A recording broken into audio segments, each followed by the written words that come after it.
Paxton, and today I'm filming a podcast, and it's a podcast I'm really excited about. She has a good story, she's really nice, so it should be good.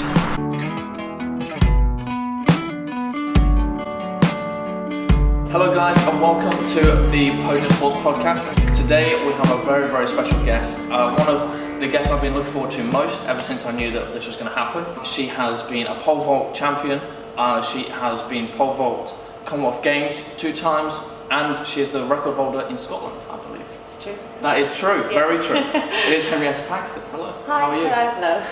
Thanks for inviting me along. Absolutely no problem. This week's been kind of a bit of a strange week for you. Yeah. Yeah. We've been speaking since kind of September time. Yeah. And when we met, you had just got injured. Yeah.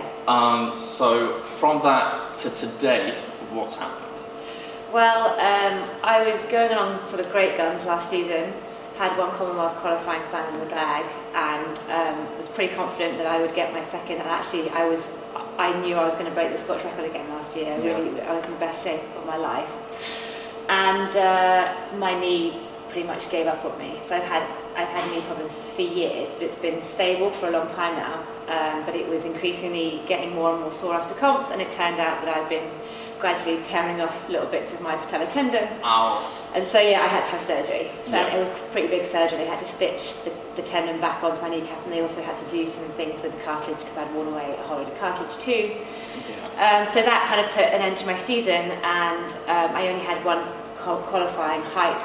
Yeah. Scotland demanded 2. Yeah. I was still holding out hope that they might take me, just on the fact that my qualifying standard would have actually had won a medal, either bronze or silver, at every Commonwealth Games ever.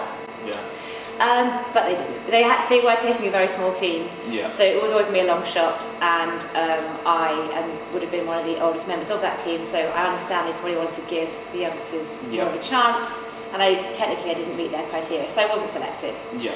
Now I got that news in November, and I suppose there was still even a tiny part of me that hoped that come the indoor season, because they selected the team so early, people would get injured or drop out, or they might find they had more places than they thought and they would do a second wave of selection. Yeah. They have kind of done that and digged about, but because my appeal was rejected in the first place anyway, it was just a no for me. Okay. So I kind of knew that was me done with athletics. I was going to retire after Commonwealth Games anyway.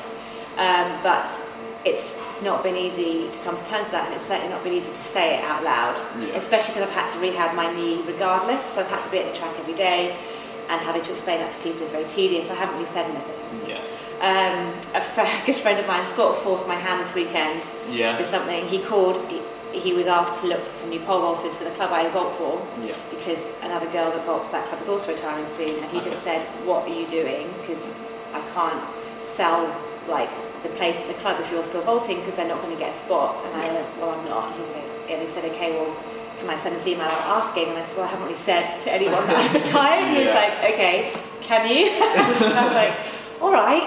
So I had to sit down on Sunday and smash out, like a retirement letter. Yeah. And that was it. So Sunday that went out, and I suppose that's me saying it out loud that I'm done now. Yeah. And that's me officially taking myself off testing and all that kind of stuff now. Yeah. So how was that, actually writing that? that was hard, and there was tears. Yeah, there was definitely tears. So that was tough, and I was sat doing it by myself because my husband was away working at the World Indoor Champs. Oh, okay. So it's kind of like I'm watching the World Champs that I would have wanted to be at indoors in Birmingham while writing this retirement letter. And it was just me and my dog, and I was like, "Oh my God, this is a terrible day."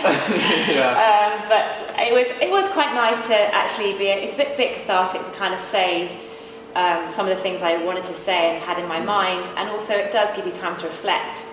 And as I'm writing it, I'm kind of reflecting and learning and coming to some conclusions about my career that are good. It's good to realise that those things about myself that I wrote down, and then there was also some funny moments. And once it went out there, I had lots of messages from friends, and also just bringing up some of the funniest moments in my career, which was then just it was very funny, reliving those parts too. So it was bittersweet, but it has sort of just been a bit of a weird week this week because of it. I can imagine. I think it's something that happens with a lot of sports people, that you only do sports professionally if you're really passionate about it. Yeah. And so when that time comes to kind of stop and you need to leave it, then it is very difficult. It's really hard as well because you identify yourself as an athlete, and whenever you meet anyone, what do? You go, oh, I'm an athlete. Yeah. And it's quite narcissistic, but it's really, I'm proud of saying it. Yeah. And it does make you a bit different and a bit special. Yeah. And however like narcissistic or whatever that is, I can't say that now, and now I'm like, oh, am I just an ordinary person? And I'm sorry, I know that's horrible, but I suppose you've got to have that belief in yourself and that feeling that you are a bit different, a bit special to make it anywhere in the first place, because it's so competitive, and you're up against people who really believe that they are. Yeah. So you can't go in there being like, oh, maybe okay. So you've had this kind of self-confidence in one area your whole life, and then suddenly you can't be that person anymore. Yeah, I guess it's that feeling of belonging, like you feel like you're part of that community. Exactly. And then when it's kind of it's taken time off to you. Go, it's difficult to leave that. It is, and that's where it's a community. It's where I go every day and I see my friends there, and I see all the people I know there. And now I won't be going to the track and training every day. It's honestly like, it's something like that kind of, it is, that community. It's not, I still know them and I still see them, but I have to find, something different now. Yeah. And so that's quite daunting. Yeah. Yeah. So pole vault is your sport, what you've been doing. But where did all of that kind of start? Why did you get into sports? I was a real tomboy when I was a kid. Okay. I had an older brother who did loads of sports. Yeah. And I was basically just dragged around to every weekend to his football matches, rugby matches, cricket matches. Yeah.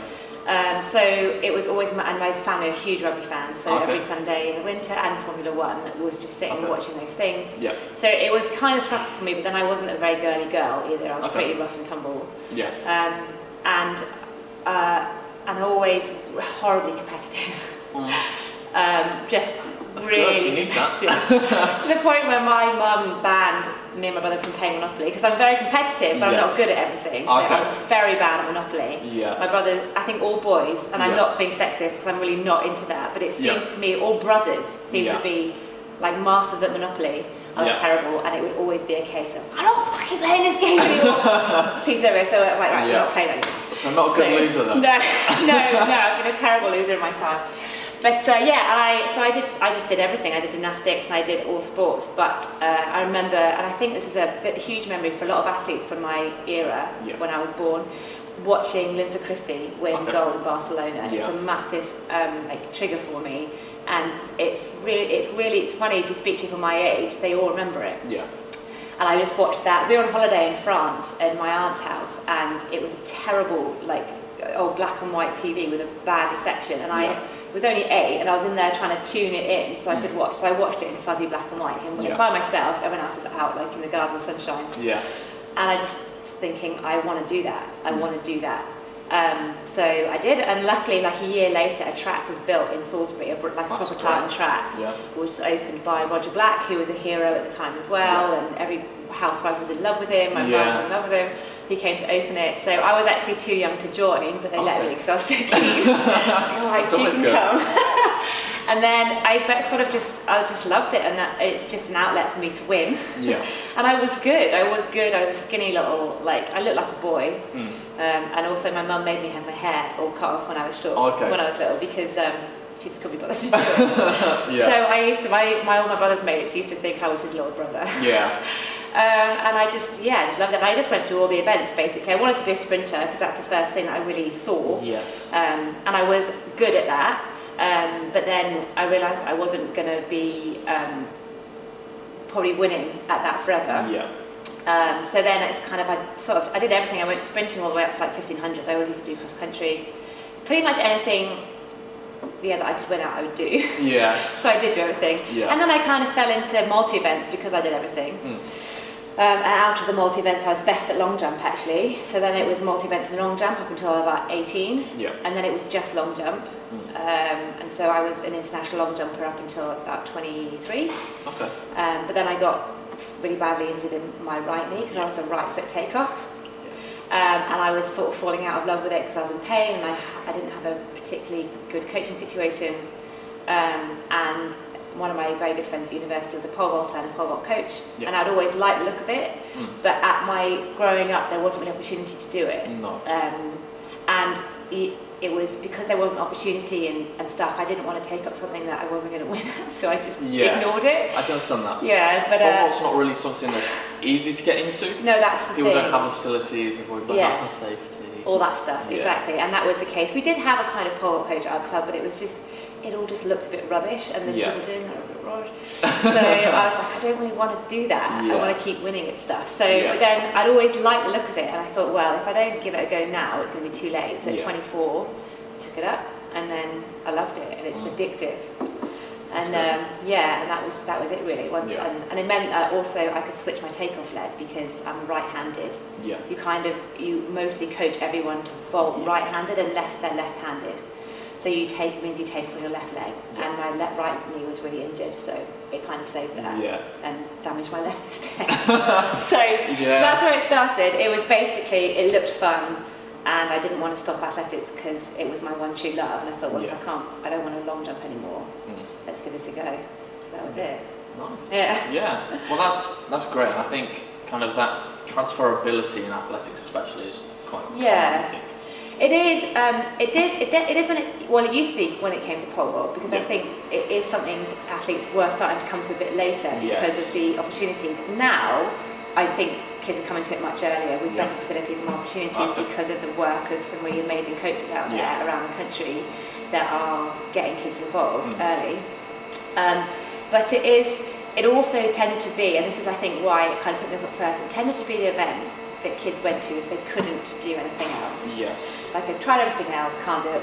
We need a pole vault to just get over a bar for some points, 20 minutes ago. And what it really is the event you go to when you can do everything else. Yeah. Because it really is, it takes everything. You have to be fast, you have to be powerful, you have to be pretty stupid. Or brave. Or you have to have some courage and a little bit of recklessness and a little bit of a lack of self-preservation. Yes. And you have to be kind of acrobatic and gymnastic. So it is a bit of everything. And and I think people recognise that a bit more now, but also athletes are just starting younger. Yeah. And it really used to be like gymnasts used to come to it thinking just because of the skill of the invert, the rocking back part of the jump that they'd be really good. And they are right. They kind of have that timing and that part of it, but actually so much of it is really being an athlete on the wrong way, being strong and being fast, and that sort of gymnast feed into it is starting to drop off, and now it's just big, strong girls coming into it, and they're smashing it. Yeah, and they're really good. That's good. It's been. I think it was late. It was a late event for females, and it wasn't added into the Commonwealth Games. When the men's was, it was added in after. It was one of those ones where, I don't know if girls can do this. Yeah. But now girls can do this, and big, strong girls can do this, and it's looking good now. And it's we've got some really good girls coming through in this country and just around the world. So Yeah, because there was a Russian athlete that dominated for quite a while, wasn't there? Simbayeva dominated for years. Before her, it was a different Russian athlete, and before her was an Australian who was actually Russian by birth. Yeah. But the Eastern European countries had the tradition and history of it. Yes. And although the book was Ukrainian, it was that side. It was dominated by. She was coached by his old coach, Simbayeva was. But then the rest of the world, although technically her world record hasn't been beaten, the rest of the world sort of caught up. And America just, they've got a huge pool to pick from. Yeah. But their depth is just outrageous. So the collegiate system in America is just something that's unreplicated throughout the rest. If I could do my time again, I'd go to America without a doubt. But it's tough for unis in this country now because young athletes are realising they're going to get free education with the best facilities in the world over there, and loads of our young athletes are coming out of sixth form and getting scholarships to America, and places like Loughborough and Bath and those sports unis are struggling to compete with the really talented to get the really talented ones in. So it is tough, but why wouldn't you go? It's incredible. I mean, the American indoor trials recently, the women's pole vault was won with a 490 and 248, and then the second and third 248 jumps. Now that's a world champs final alone. It's just it's madness. So you want to go where the best is, you'd go definitely. there. Yeah. To get the best coaching as well. I mean, they're going to pull the coaches because they have the money. Yeah, they have. It's not even that they have the best technical coaches, but they have professional coaches. So they have these track coaches that, and they have a whole team that does, so you go in there and you've got a team around you. You've got like sports therapist, massage therapist, you've got the coach, you've got a weights coach, and you've just kind of got the whole program and everything's laid out. So they just have a system, even if they're not the best technical coaches, it works. Yeah. It's something that you can, well, in my sport it doesn't really happen in America for badminton. No. They don't really play badminton. Oh really? No, they're not good, not at all. That's pretty good. It's good for you. It's good for me. Yeah. You have to go to China for badminton. That's Okay. But yeah, I mean, with athletics, America are pretty much the powerhouse for athletics. Unless you talk about sprinting and then maybe Jamaica comes into it. But even America pump out unbelievable sprinters. They've probably got a bigger pool than Jamaica, but Jamaica just have this top end, so it's ridiculous. But yeah, they are them. Well, I would have said Russia, except that they don't exist as at the minute. As I think they got reinstated last week. They did. Is that across all Olympics, or is that just Winter Olympics? I believe that's all Olympics. I just can't believe. However, I know that one of the unauthorized or unregistered Russian athletes that played in the Winter Olympics got found to be doping. Yeah. And I don't really know how that makes sense. You've still found athletes that are doping from Russia. How can you reinstate them? Well, they said in the proportion of originally Russian athletes were there, finding one doesn't mean they're all doping. But I think more to the point with that is that they haven't complied with the sanctions that were put on them. They still haven't opened out their testing procedures and opened their labs up to why they haven't actually done what they were asked to do, and yet they've been reinstated. So it's just bollocks, excuse me. But it's really frustrating, and it's so frustrating for athletes in the system. And I know that they're not the only country. There are other countries that have been massively suspected of state-sponsored doping, and China probably being one of them. China's one of them. We're going through a whole thing with cycling now in England. God, That's going through a bad patch. It's not, it's not, you might say they're being used as a scapegoat, but they have done it and they got caught. And it's probably, so they've got it's just so frustrating to watch them just be let off for political reasons. And sport, I hate sport being used politically like that. It's not what it's for. And also making athletes make political choices about whether they go to a games or not or something. That's not fair. That's not what they've trained for. And I don't think that should be put on them. But I suppose it's always been used that way. Yeah, I mean, even at kind of lower levels, you have politics to a kind of smaller scale, but it's there in kind of all sports. Yeah, it is. If you go to a club and there's someone that doesn't like you, you're not getting picked, then you have to go to a different club, or maybe they've told the other club that you're not very good, and then you get into a kind of a social situation, a political situation. It's frustrating that it's not completely objective, but it never. Unfortunately, I don't think it ever will be. And even with sort of selection for teams and stuff, they'll put out a criteria that looks objective, but there's always a subjective clause in there, like at the discretion of we can select. So it can be. Life's not fair and sport's not fair. No, it's true. Essentially, and you've got to get used to that, or you've got to toughen up, or else you won't last very long. Yes, definitely. And just be a nice person, everyone. Don't piss anyone off. But stick to your beliefs. Yes, that is true. Have integrity, because it's pretty much all you're going to take from the sport in the end. Is to know that you've been true to yourself. Yes. And you've been had integrity through your career, because I think that's what's been important to me, is to know that I've only ever been myself and been true to what I believe in, and whether it's worked or not, I can walk away knowing that. So nice. So back to you. Anyway, sorry, got sidetracked. I like that. When you're passionate about something, it's good to get people to talk about it. Because obviously they have their opinions and they live it. So hearing from you about that is good. But kind of going back to kind of you and when you were young, kind of how was that life for you? Was that competition with your brothers something that you think helped push you to be better? Were there any kind of other female athletes you were competing with that pushed you to be better? Probably not competition with my brother because God love him, he wasn't outstanding at anything.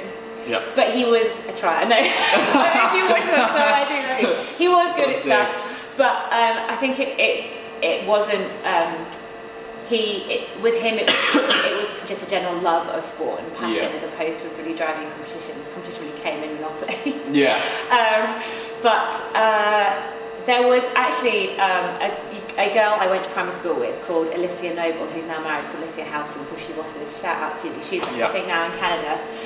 And we used to just do all sports days together. She was a sprinter and she was real fast. Yeah. She was really fast. So yeah, she would beat me most of the times, and occasionally I'd get one up on her. Yeah. But we went to the same primary school, so we did sports day together, and then you'd do like your area sports and stuff. And then when we went to secondary schools, we did go to different secondary schools, but we'd still meet again at area sports and stuff. So I think that's like a rivalry I remember from very, very early on. But then she kind of drifted out, and then after that, there wasn't sort of local. There was people I'd come up against nationally, and I wasn't consistently champion at long jump being a long jumper. There was again just girls used to just pop out of London over and over again. Yeah. That would just be doing jumping further than me. Yeah. So I wasn't the best. I mean, I won English schools. I got medals at English schools. But it was never a surefire thing. I wasn't this wonder kid. It was a fight, but I really relished that. So I think every athlete needs to have a bit of fight in them, because if they don't, then when it comes to that competition, when there's someone that's getting a little bit closer to you or just one up in you, you need to have that determination to be like, no, I'm going to. No, it's exactly, and you've got to know that you can switch that on, and whatever that is for you, you've got to know that you can have that answer to whatever someone throws at you. And I think when I won English schools when I was 15, when I first won it in long jump, I went in, I think, ranked in the top 10, probably 10th. Yeah. And I kind of thought that it was my lower age group, and I kind of thought that'd be good. It'd be good to come top 10. Yeah. But then when I was out there, I found myself kind of in 3rd or 4th place, and I was like, I want to win now. And this is kind of weird. I'm outgoing when I'm doing sport. Yeah. And I'm a bit shy in social situations when I'm not, but I was stood out on the runway at 15, and there's like the parents and stuff watching, because we were actually out the stadium for some reason, so a load of people had come to watch. And I turned to the crowd and got them clapping. Yeah. Like, what the hell was that? Like, it's like a 15-year-old, and I like added 30 centimetres to my PB. Oh wow! And came first out of the runway. Yeah, and I was like, wow, that worked. Yeah. So that's when I realised that I could do that, and I had that sort of that lift in my game. Yeah. And I loved it, and that buzz is just like, you just chase it. Yeah. So you feel like you perform well under pressure. I have. That's interesting. Kind of situation with athletes. Yeah, and you've got to. And there are, I think, apart from a couple of real obvious blinders where I've completely effed it. I've got my PBs always done at British Championships, so when it counts, and I am generally a good 3rd attempt. Now I'm talking about pole vault, a good 3rd attempter. And there have been times when I've really been staring down the barrel of a gun and managed to turn it around. It's definitely a bit of a self-selection sport can be for that sort of mentality. Definitely. And if you don't have it, you'd quickly start losing a lot, and that would be hard to take. So do you think that's something that you found when you were younger, that you were good under pressure, or is it something you learned over time? Found when I was younger, I think, because I quickly learned that I wasn't the best of the best of the best. So it wasn't a sail. I didn't sail through the rounds, as it were. In fact, my first English schools championships, I went for hurdles. Yeah. And having won, area sports and then regionals. Yeah. And actually, counties, and then it gets to regionals, and there's actually always another girl who used to beat me. Kills me. So sort of got through those rounds, and then you go to English schools and you're like, oh my god, there's loads, and they all look really good. Yeah. And West Midlands always had a huge team, a really noisy team, and there was always all these London's team, and they had so much attitude, and it was so. And I came from Salisbury, white and middle class, and a bit pert, and I was like, oh. I mean, but there was like, when I grew up in Salisbury, there was like one black family in Salisbury, and she was my best friend. So that was it, that was my experience of it. And then there was like, and I was like, whoa, okay. And I went for hurdles, and I tripped over a hurdle and came like second to last in my race. And then I think, was really down and cried and all that, And that was sort of me, 13-year-old me, and I thought, shit, this is quite hard actually. So it wasn't a breeze. So I think early on, I'm like, all right, you got to get tough. So I think a lot of athletes find that. And I remember there was a long jumper, a girl, I forget her name now, who at sort of 14 or even 13 had jumped something like a 590 jump, something huge. And she just won everything, won. And that English school was where I won long jump. She was there, and I beat her. And I think that was one of the first times she'd ever lost. And I never saw her again after that. Never. So did she give up after that, you think? I think she gave up. I don't want to say it's down to me. It was down to like she couldn't take being beaten. She'd never been beaten, and then she didn't like it, didn't know how to handle it, and that was it. She maybe did another year, but she didn't move on to being what she could have been, like a 590 jumper at 14. It's huge. It's crazy. And so I think it was very healthy for me to take a fair few losses early on. And I think I could even jump 590 now. I'm not sure I could now. That's impressive. That's some impressive jumping, and you beat her, so you must have gone some distance to beat her as well. Well, she didn't jump well in that comp, and I extended my PB from 540 to 580 or something like that. So I ended on 36 meters or so, like I said, in one jump. And she had no answer for that in the round. She had another jump after me, and then that was it. So so you get I mean, it's highs and lows. The highs are so high because there are times when you get beaten, it really, really hurts, and it's hard to take. But then the highs are just incredible because of those things. So obviously you're still at school while you're doing all these sports and getting out there. So how was school for you? Did you find it easy, difficult? I wasn't a big fan of school. No. I went to an all-girls school. Okay. Salisbury was still it has the grammar school system, so you take 11 plus, and so I passed my 11 plus and went to the grammar school. Where we were constantly told how amazing we were, the people were amazing, and they had that attitude, and I really just didn't like it. I just didn't get on board with it. And I found girls quite difficult. Okay. I wasn't. I kind of had the, I suppose, attitude and personality of a popular girl. Although I didn't join in the popular girl stuff. So I didn't really smoke or go out or do those kind of things because I was just so driven to be an athlete. So I did go to parties, but I wouldn't do the stuff they did. So I was kind of setting myself apart. So the first few years was, I didn't enjoy it, I did. And my athletics track was on the grounds of the school, so that was amazing. That's great, and it was a good school. I don't like all girls schools. I found they're just, the young girls are just horrible. They're horrible and a bit bitchy, and I was probably part of that too. And I would say I did get bullied for being sort of slightly different, for not condoning what they wanted to do, I suppose, and being quite what's the word, for not being shy of saying it to their faces. So I suppose bully, I would get picked on, but then I used to get in quite a lot of fights because I would fight back. I wouldn't take it. I wouldn't take it, but it did upset me. It did upset me, and I did struggle. And then, kind of around sort of age 15, 16, I found a really good group of friends who we went through sixth form with. And I stayed at the same school for that, and we're still friends to this day, and we still keep in touch. So they were solid, and good girls, but the popular girls were hard, and it was hard at times. What does that group of girls think of your athletics career? I don't know, because I don't really talk about it. And then a couple of them I do stay in contact with, and it was that kind of changeable thing where one day you'd be friends with them and the next day they decided they didn't like you, and you'd be like, I can't keep up. What did I do? But they weren't all, and they weren't all like that, and I do stay in contact with, or I have bumped into a couple of them, and it's been fine. There's a couple I probably wouldn't want to see again, and I don't care. about. Yeah. But the girls that I went to sixth form with, they have been really supportive, and they, you're messaged on Facebook from time to time to say it's great to see you doing well and stuff like that.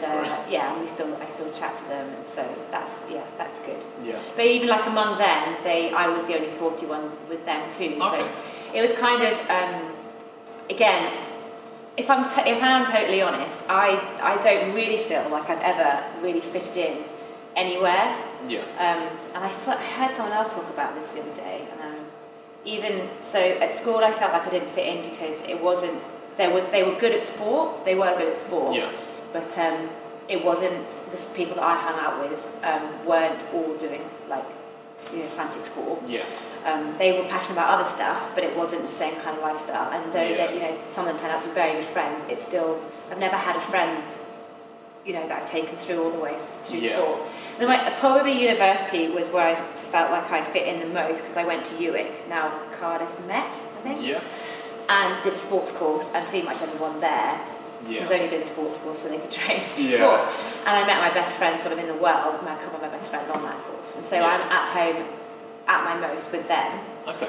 And I felt like I really fit in there. But pretty much since then, even like moving to Loughborough, because I felt like I came there late and I didn't go to uni there. Yeah. So I was always a bit of an outsider. Like I wasn't at uni, but I trained there. And then I came to pole vault late.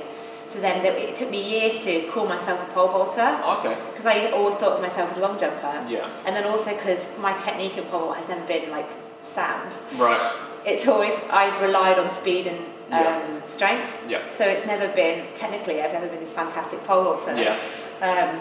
So then it felt like it took a while to kind of integrate into the pole vault community as well. So I haven't ever really felt like I've really fitted into any one spot, and maybe and now I'm no longer an athlete. It's going to be I've got to find again. I'm sort of back there again. Yeah. So when you were at school, was there anything that you kind of found yourself excelling in more compared to everything else? Apart from sport. Art. Art, actually, yeah. I really loved art, and really loved art. And I almost did an art degree.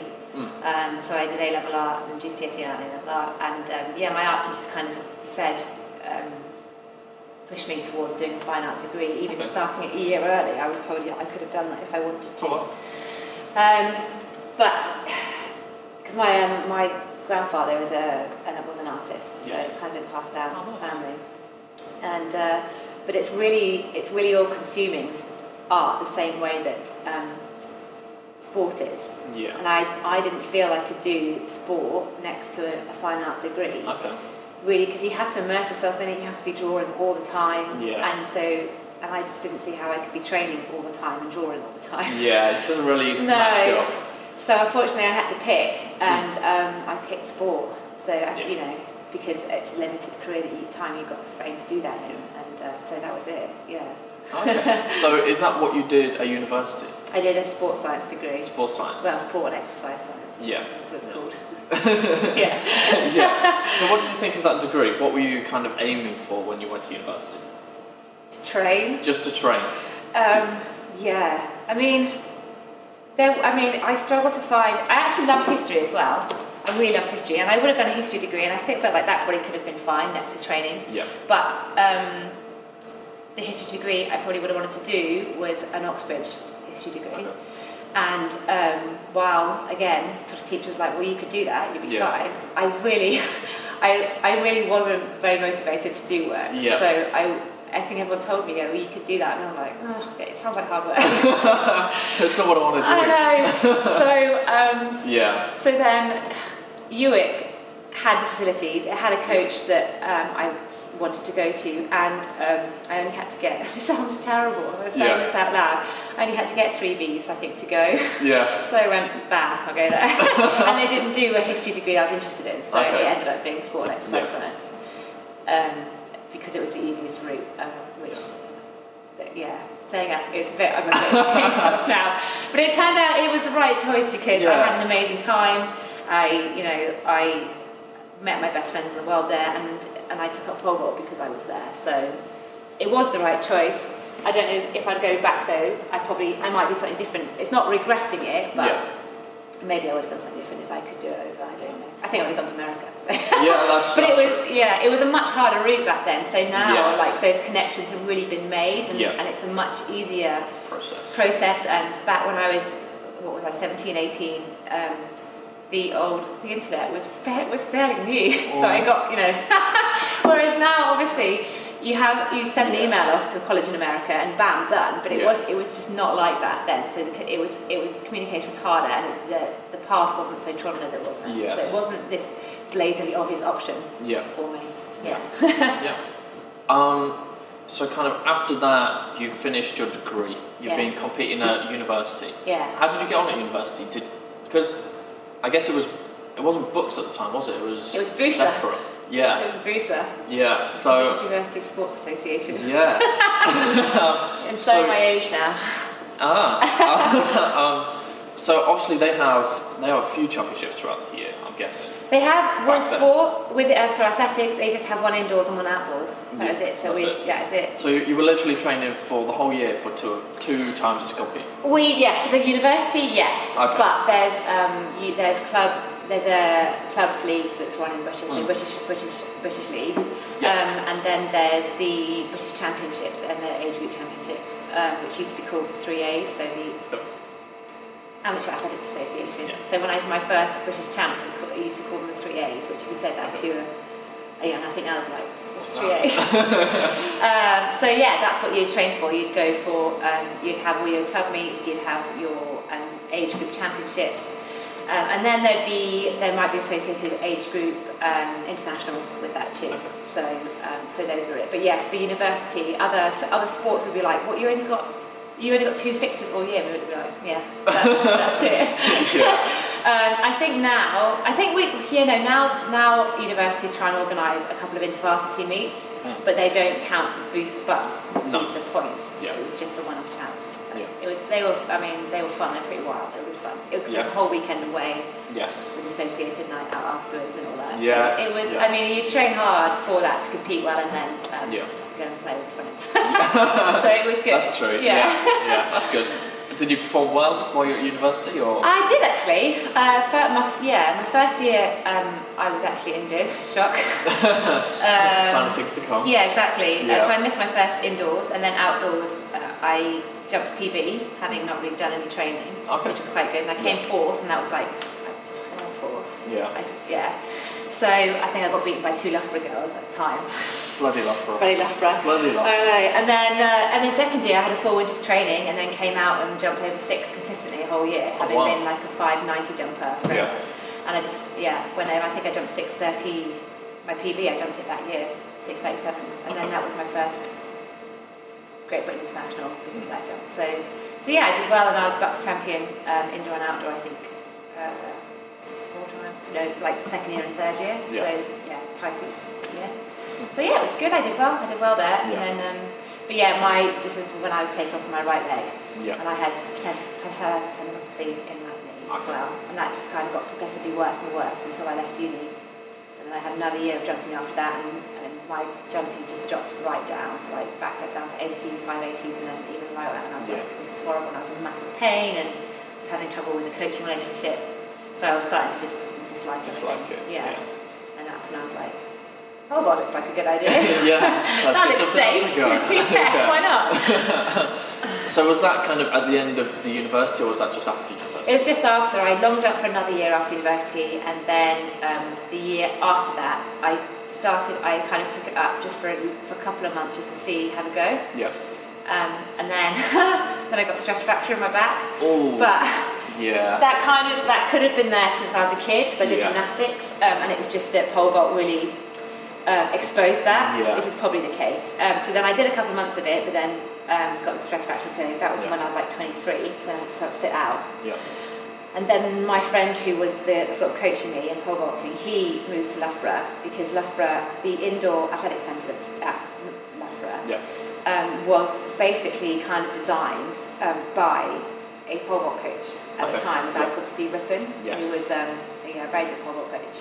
Still is, but he's out in Finland now. So they kind of built that with sort of him advising, and so it's essentially ended up being this incredible pole vault centre. There was like there was 2 indoor beds, 2 outdoor beds, and they had a huge sandpit that we used to vault into as well, and there's ropes and there was gymnastic equipment, so it really was like pole vault mecca. And he was running a very good group at the time. We had both the British female and male champions. So Scott said that this is my last year and my last chance to get to the Olympics, so he went all in, moved up here and threw everything at it, but said if you want to come as well, there's like another group that's run alongside Steve's group, and you could just join that and then feed in. So I went, why not? But I got to stay in Cardiff for, so that was the end of 2007. I came here, and that was sort of from full-time pole vault. And then went to Commonwealth Games for it in 2010, so sort of 2 years later. So your kind of development in pole vault was pretty quick then? It was very quick, like I peaked within 2 years.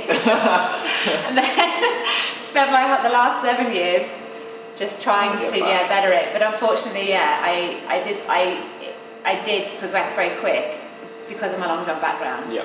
And then quickly developed tendinopathy in my left knee. So I clearly have biomechanical issues with takeoff, as you might be getting a thing from this. And I'm very much a springy tendon athlete, not a strong, powerful, move heavy weights in the gym athlete. So my whole plyometric ability is from my tendons. But I used to be comparatively quite weak in the gym. So there wasn't a lot of support going on there. So anyway, come 2010 and the Delhi Commonwealth Games, that was actually my most successful outdoor season.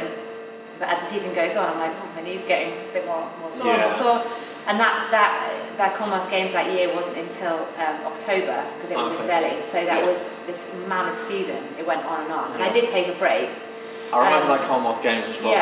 Apparently some bad things happened then in that game. I think a lot of people got very ill. Oh yeah, I didn't get ill.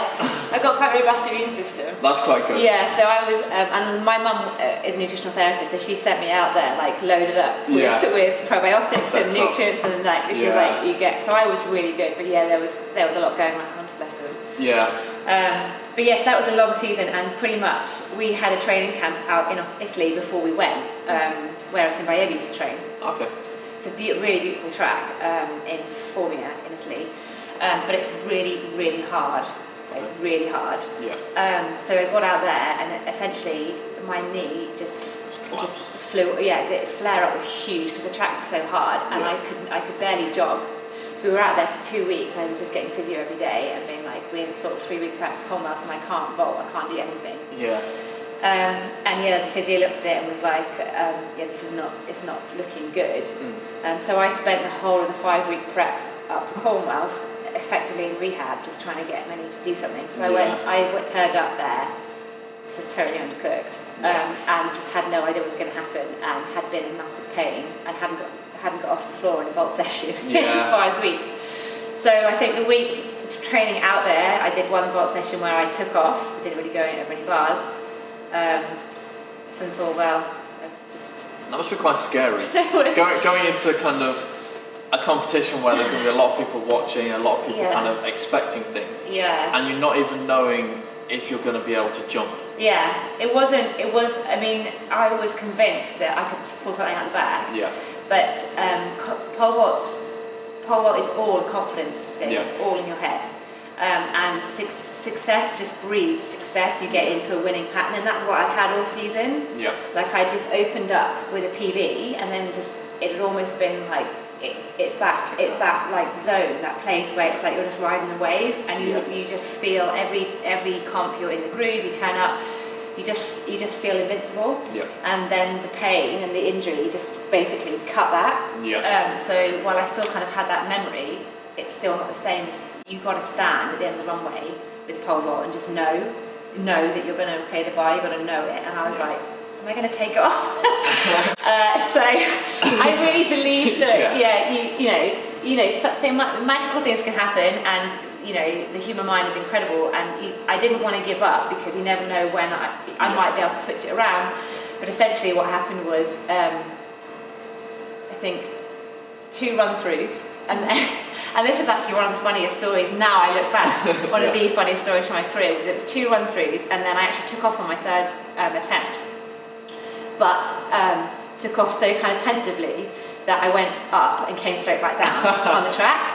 Now, the rule in pole vault is that if you don't clear the plane of the bar, I mean, if you don't go through the plane of the bar, as long as you've still got time on the clock, you haven't taken the jump. So technically, I could go back and go again. So I landed on the track and was like, well, I was off the floor, but the official held up the red flag. And then I was like, no, I didn't put this cross the plane of the bar. Now, the thing is with Delhi was no one really had great handle on the sports out there. Our officials were not, regular athletics officials, so they didn't have a great handle on the rules.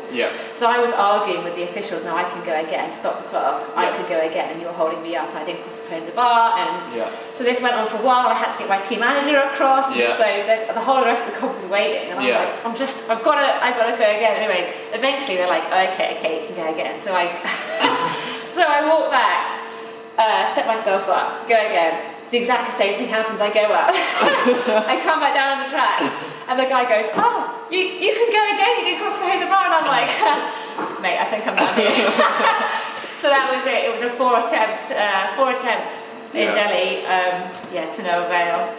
And so then I just walked back pretty dejectedly, and that was, my knee was just shot to pieces after that. So that was after that I had to get surgery for the first time. What are the other competitors like? So if you are in the middle of a competition and it's kind of quite obvious that you're not at 100%, do you get kind of them talking to you and asking you kind of how you are, giving you kind of confidence, or are they trying to put you down, trying to keep you out of the competition?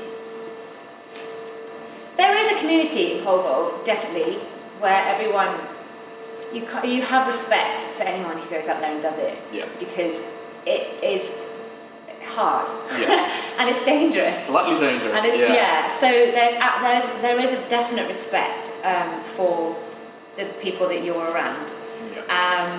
So you don't often get a lot of gamesmanship. Having said that, people do it.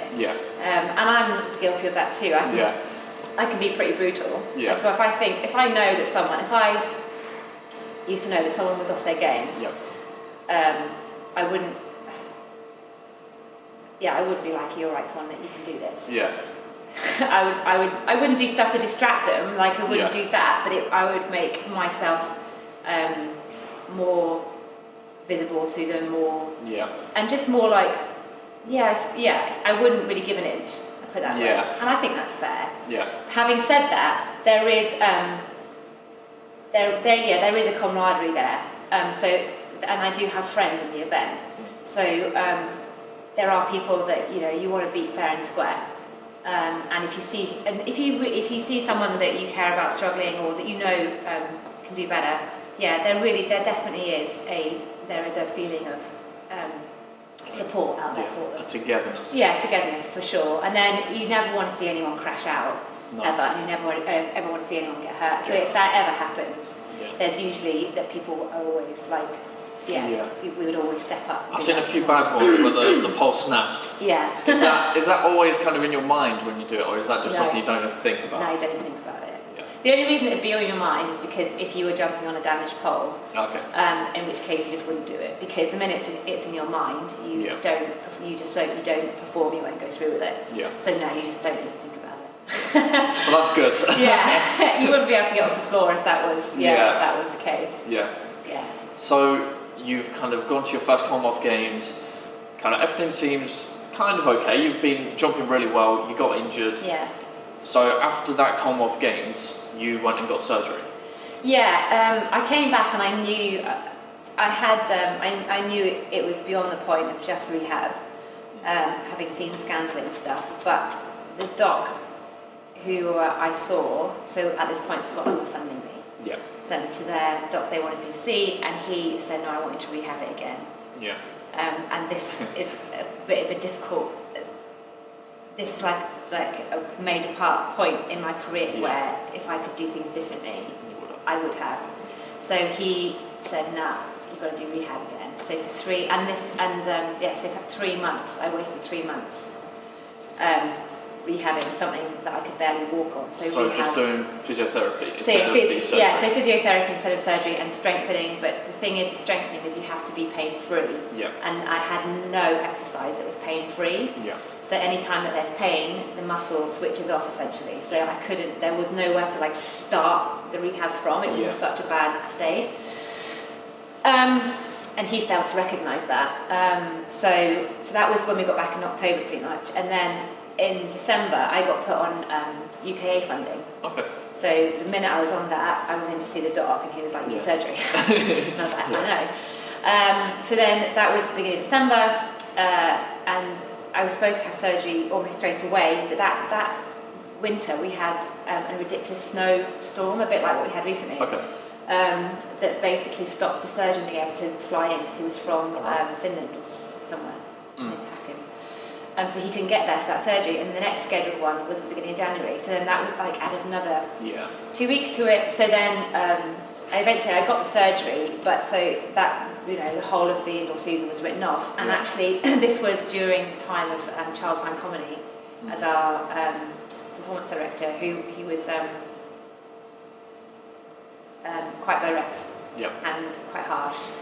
And I was quite again naive, and I had a fairly naive coach who was eager to please, as opposed to looking after and being confident and looking after the best interests of his athletes. And so I was on funding, and they said yes, you can have surgery, but he said you have to compete at the World Champs outdoors from this, and if you don't, we'll take you off funding. Now you wouldn't really be allowed to make those conditions now. You would either say no, we're not going to fund you, or if you're on funding, you give an athlete the kind of the time that they need. But we just went, okay, because I was just desperate to be able to actually train without having to work and have that support and actually have the physio support I needed, which is what funding, the medical support, which is what funding gives you, the biggest thing.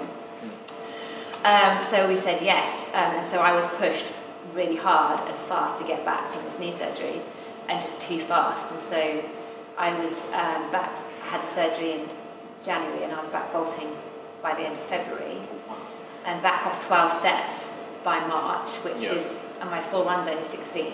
So you're going like 90% full speed already. And surprise, surprise, my knee didn't hold up, and I actually tore the tendon again after surgery. So I had to have injections and stuff into it after that, and essentially they said, well, you won't get back from this, so you won't be at the World Champs, so we're taking your funding.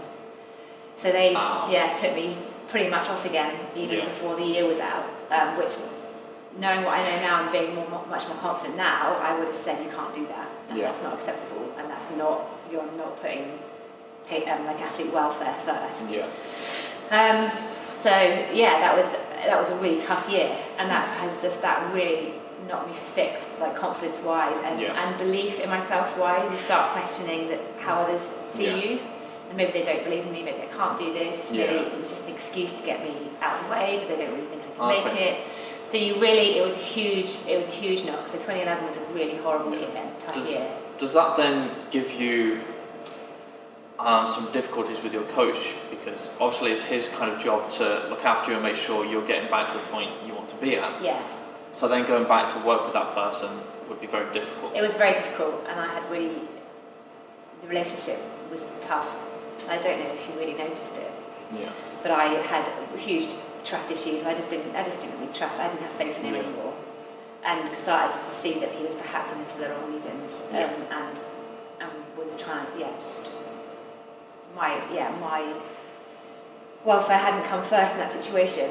And he was an experience. So to be fair, he probably didn't feel like he could have stood up to the performance director and said no, you're not being fair. But equally, there was it was a difficult relationship after that, and definitely the trust had gone.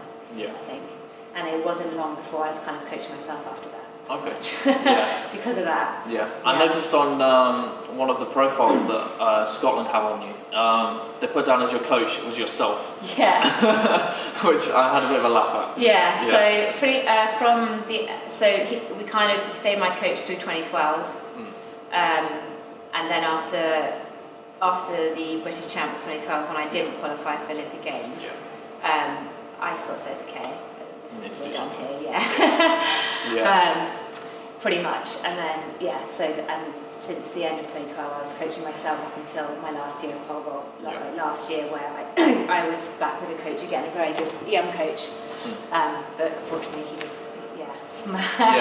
got me at the wrong end of my career. So at that point, you really have kind of two options. You try and mend the relationship and get back on the same page, or you try and separate in an amicable way. So kind of what would you advise a young athlete to do in that situation? It's funny you ask that, because I'm actually really passionate about that, because it's happened to me twice. And my advice, my belief is that as an athlete, you owe yourself so much, because you are putting yourself out there and making sacrifices, which you're not doing things your friends are doing. You're not going out. You're not maybe following a different career, and so you're throwing everything at this. So your only responsibility is to yourself, and you have to be true to yourself. And if you feel that something isn't working, it's with a coach. It's really scary. It's really tough. But you have to have an honest conversation with them. And from the coach's point of view, and now I am a coach now. You don't own an athlete, and they don't owe you anything. It makes me so angry, because coaching in athletics is basically still amateur in this country. There's only very few coaches that are paid. It seems to run on this system of favours, like I'm doing you a favour for being here, and I'm going out of my way, and I'm not getting paid. And I'm like, so don't do it then. Now I'm doing it, and I'm not getting paid and getting my way. So and I don't feel like my athletes owe me anything. We both choose to be there. I'm choosing to be there. They choose to be there. If they don't like the way I'm coaching or my program, then absolutely come and talk to me about it. And if we can't find a middle ground where I'm like, no, this is really what I believe you need, and they say, no, I believe I need something else, and then that's fine. The relationship comes to an end. And it's not about friendship. Now, coaching relationships do go down that road because you spend so much time together, but at the end of the day, it needs to be professional, and this is why paying someone is really, I think, almost vital. There needs to be professional boundaries, so that you can say, look, I'm paying you and I'm not getting the results, or I'm paying you and I don't like this part of the program, can we discuss it? And you say, fine, because you're paying me and I'm taking money off you, then let's find a happy middle ground. And it makes it professional, and it takes the feeling out of it, and I actually think that's really important. But if that's not the case, you're not paying your coach, it's absolutely fine, but you don't owe them anything, and they don't owe you anything. If they're turning up every weekend to competitions, it's because they want to be there. And you don't feel like you owe them anything. It's like it's a relationship, it's a partnership, and I stayed too long with two coaches because I felt guilty, and I felt like they had done me favours, and I had to repay things, and it cost me time, and it cost me Olympic qualifying. So I'm really passionate about people just being honest. You have to talk to them, and it's uncomfortable, it's confrontational, and it's really hard, and our feelings do get hurt, but if they can't take it, then they're not the coach for you. If you can't have that conversation with them, and they can't take it on board and digest it, no matter how much it hurts, and then come back to you with a compromise.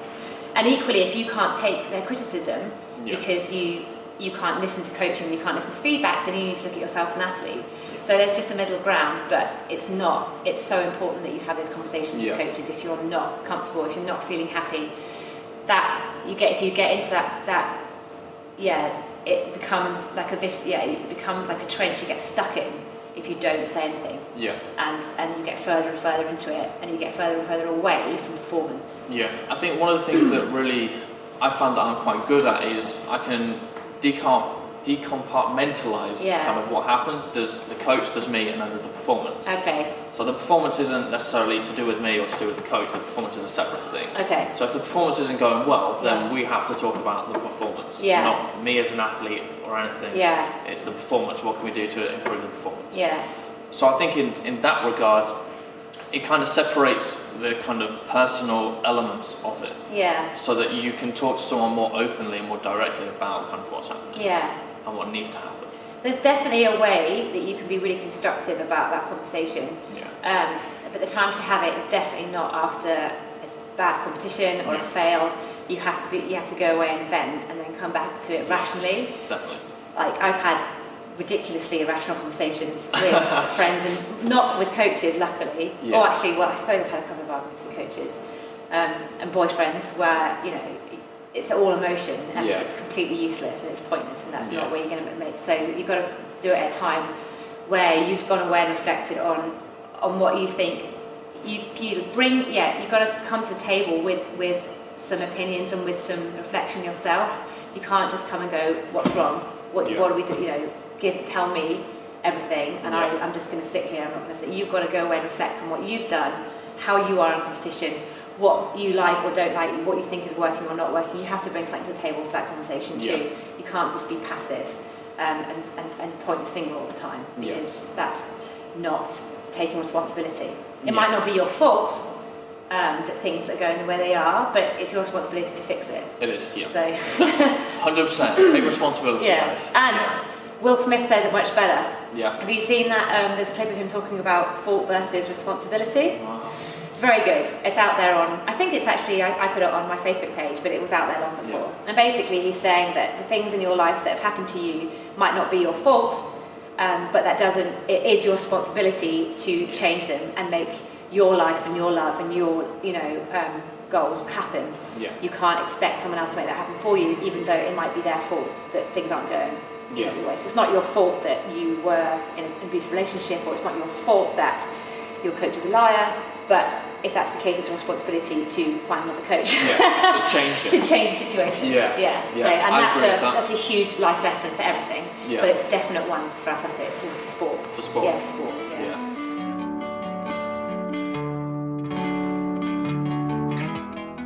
So thank you very much, guys, for tuning in, and we will see you next time.